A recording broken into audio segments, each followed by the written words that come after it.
Parking lots are what word people call a liminal space. They're not for something themselves, but instead something we experience when we're between two different things.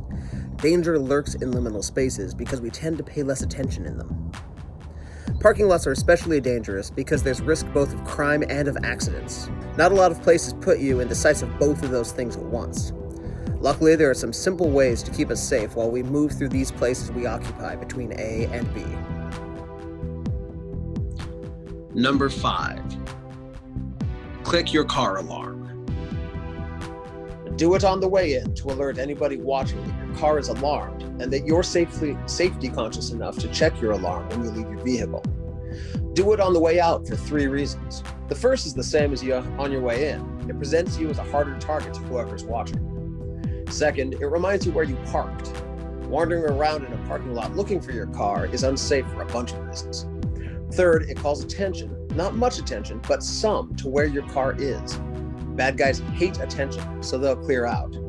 It also alerts nearby drivers that something's going to happen with your car in a minute, making them more cautious. Number 4. Telegraph your movement and hold hands.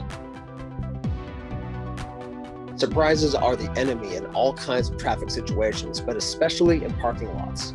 There's a lot of movement, blind corners everywhere, and fewer things that encourage easily predictable action. Make yourself big and move in sweeping lines that telegraph where you're going next. If you're with your family, form a daisy chain of held hands so you occupy a larger, more visible space. Put the second largest family member at the back and you at the front so there isn't a tiny invisible person there at the back of the line. If you keep these 2 things in mind, you can significantly reduce your chances of an accidental injury on your way to and from your car. Number 3. Park close or apart. The safest place to park is close to the entry, where there's plenty of foot traffic, better lighting, and a shorter distance for you to walk. If you can't do that, park far enough out that there aren't any cars to either side of the road. That increases your lines of sight while you're walking there and makes you more visible while you walk. You'll also be able to spot anybody who parked right next to you, which is a sign of potential trouble if there are open spaces all around your car. Number 2. Lock the doors. We've all heard the urban legend about the bad guy hiding in the back of a car left unlocked briefly. Most of those are stories, but it has been confirmed to happen, just like people stealing a car left unlocked even for a few minutes. Lock up to keep that from happening. While you're at it, make locking the doors the first thing you do when you sit down after returning to your car.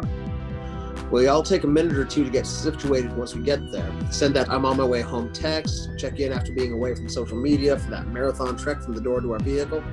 That's all okay as long as you're spending those vulnerable moments behind a locked door, not with it ready for any miscreant to just open up while you're not watching.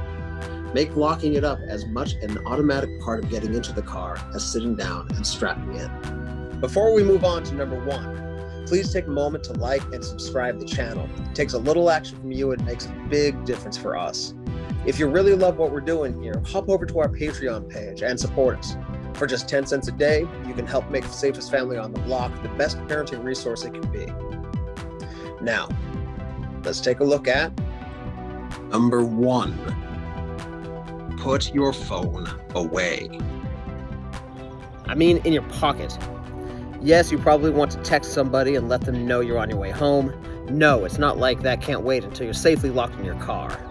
Bad guys watch for people buried in their phones when they choose their victims, and looking at your phone means you're not watching for cars backing out or a train of shopping carts incoming. You were probably fiddling with your phone during checkout or in the elevator at the lobby. Build the habit of slipping it in your pocket as you leave the building and scanning the parking lot while you're at it. Like our friend Alan Berets says, stay safe by getting your head out of your apps. That's our top 5 for today. Did we miss anything important? Use the comments to tell us all about it below. And once again, if you get the chance, please do like and subscribe us. Check us out on Patreon. Go over to Facebook and spread the word. The more eyes we get on this content, the more great stuff we can bring to you. Thank you again for watching today. We'll see you next time. Stay safe.